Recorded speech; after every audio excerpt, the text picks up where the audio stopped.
Bien-aimés dans le Seigneur, peuple de Dieu, mes chers amis, bonjour et bienvenue à la révélation divine de ce matin. Au courant des jours à venir et pendant toute cette période de l'Avent, sous l'inspiration de notre Seigneur Jésus-Christ, nous allons développer des thèmes principaux qui devraient permettre à ceux qui les mettront en pratique de recevoir Jésus-Christ dans de meilleures conditions. Ce matin, le Seigneur nous commande de parler de l'humilité humiliante, l'humilité dans le plan de Dieu, mais aussi la nécessité même de l'humilité dans la vie de tous les jours. Le titre que nous allons développer ce matin sera « L'humilité, un chemin vers la grandeur dans le plan de Dieu et dans le monde d'aujourd'hui. » L'humilité, un chemin vers la grandeur dans le plan de Dieu et dans le monde d'aujourd'hui. Cela dit, mes chers frères et sœurs, je vous invite pour commencer à lire dans Matthieu chapitre 23 au verset 12. Matthieu chapitre 23 au verset 12, voici ce qui est écrit. Celui qui s'élève sera abaissé, et celui qui s'abaisse sera élevé. Parole du Seigneur.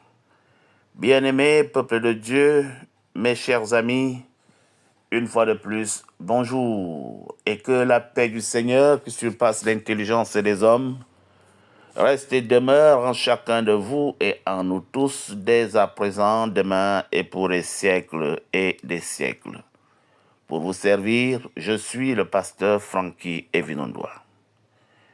Mes chers amis, l'humilité est, d'une manière générale, une vertu, une grande vertu qui a été prévue par le Seigneur pour aider l'homme à vivre une vie plus riche, une vie plus épanouie.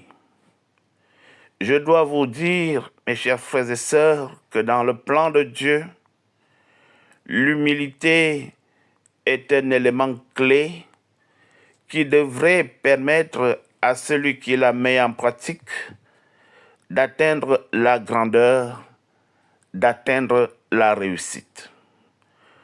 Dans ce monde pervers et corrompu d'aujourd'hui, ce monde où la fierté et l'orgueil sont souvent valorisés, l'humilité est bien souvent considérée comme une faiblesse. Mais la bonne question que vous devrez vous poser est celle de savoir est-ce que c'est vraiment le cas dans le plan de Dieu? Mes chers amis, dans la Bible, Dieu nous enseigne que l'humilité est un élément essentiel pour vivre une vie qui lui plaît.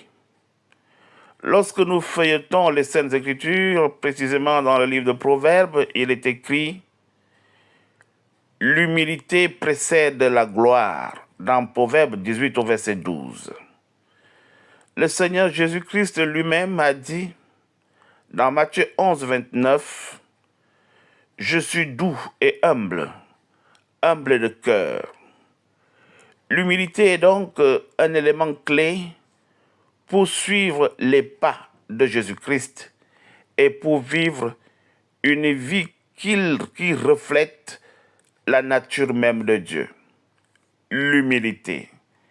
Et le révérend Simon-Pierre Ngommo, paix à son âme, soucieux de mettre en pratique l'humilité et d'en faire un élément central dans sa théologie, n'avait-il pas créé un néologisme qui sonne si bien dans nos oreilles?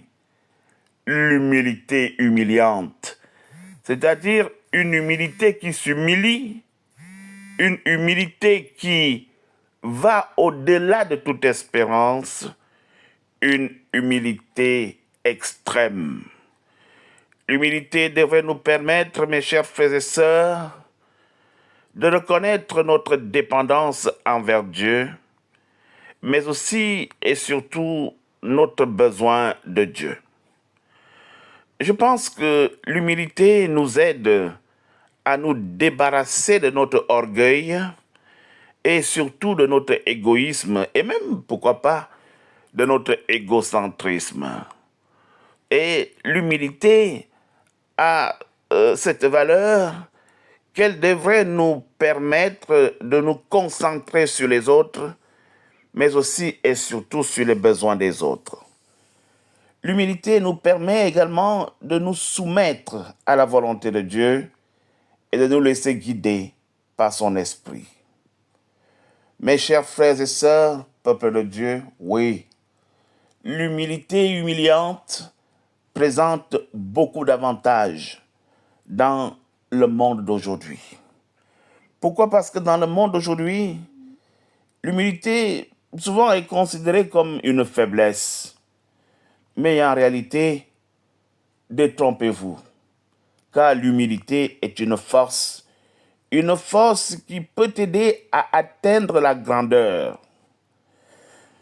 Je voudrais vous donner quelques avantages de l'humilité.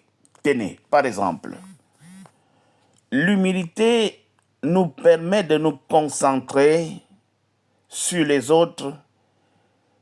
L'humilité nous permet d'écouter les autres. Et pourquoi cela est important? En écoutant les autres, nous avons ainsi la possibilité de bâtir des relations plus profondes, des relations plus significatives. Le fait d'écouter les autres. Et puis, l'humilité nous rend plus sages. Comment? Elle nous permet de reconnaître nos limites. Et lorsqu'on reconnaît nos limites, nous sommes appelés à chercher la sagesse auprès des autres.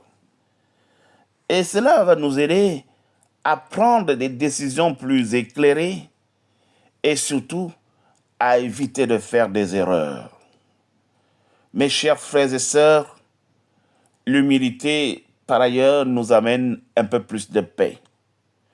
Pourquoi? Parce qu'elle nous permet de nous débarrasser de notre orgueil et surtout de notre égoïsme, comme je l'ai dit plus haut. Ce qui nous apporte la paix, ce qui nous apporte la tranquillité d'esprit. Peuple de Dieu, oui, lorsqu'on est humble et lorsqu'on est celui qui met en pratique cette humilité humiliante, nous avons plus de succès. Pourquoi? Parce que l'humilité nous permet de nous concentrer sur les autres et de les servir. Et le fait de les servir va nous aider à bâtir une réputation de personnes humbles et même de personnes serviables. Et bien évidemment, cela va nous ouvrir des portes et nous aider à atteindre nos objectifs. Alors la bonne question que je voudrais vous poser comme exercice, c'est celle de savoir comment est-ce qu'on fait pour cultiver l'humilité. Comment? Chacun de vous devra m'apporter une réponse, mais je pense que cela nécessite de la pratique. Cela nécessite aussi de la détermination. Par exemple, demandez à Dieu de vous donner un cœur humble. Demande à Dieu de te donner l'humilité. Demande à Dieu de t'aider à cultiver l'humilité. Apprends à écouter les autres. Il y a des gens, vous ne parvenez pas à écouter les autres. Essayez d'écouter, écouter les autres et cherchez à comprendre leur point de vue. Et cela va vous permettre également de reconnaître vos limites, de reconnaître vos faiblesses et ça va vous permettre de chercher tous les jours à vous améliorer. Servez les autres et cherchez à les aider sans jamais rien attendre en retour. Ce que je voudrais vous dire, en fait, c'est que l'humilité est un élément clé pour vivre une vie qui plaît au Seigneur et surtout pour atteindre la grandeur dans ce monde d'aujourd'hui. En cultivant l'humilité, nous pouvons bâtir des relations plus profondes, nous pouvons prendre des décisions plus éclairées. C'est alors que nous trouverons la paix de l'âme et nous pourrons atteindre toutes sortes de succès. Je vous invite, mes chers frères et sœurs, à prier avec moi. Seigneur, notre Dieu, notre Père, aide-nous à cultiver l'humilité. Aide-nous à cultiver l'humilité humiliante dans nos cœurs. Aide-nous à reconnaître nos limites. Aide-nous à nous soumettre à la volonté de Dieu, ta volonté. Donne-nous, Seigneur, la force de servir les autres et de les aimer comme toi tu nous aimes. Reste avec nous tout au long de la journée. Bénis ton peuple. Au nom de Jésus-Christ, notre Seigneur et Sauveur, nous t'avons prié. Amen. Bien-aimés dans le Seigneur, peuple de Dieu, au revoir et à demain pour un nouveau sujet pour préparer l'avènement de Jésus-Christ. Au revoir et à demain, s'il plaît à Dieu.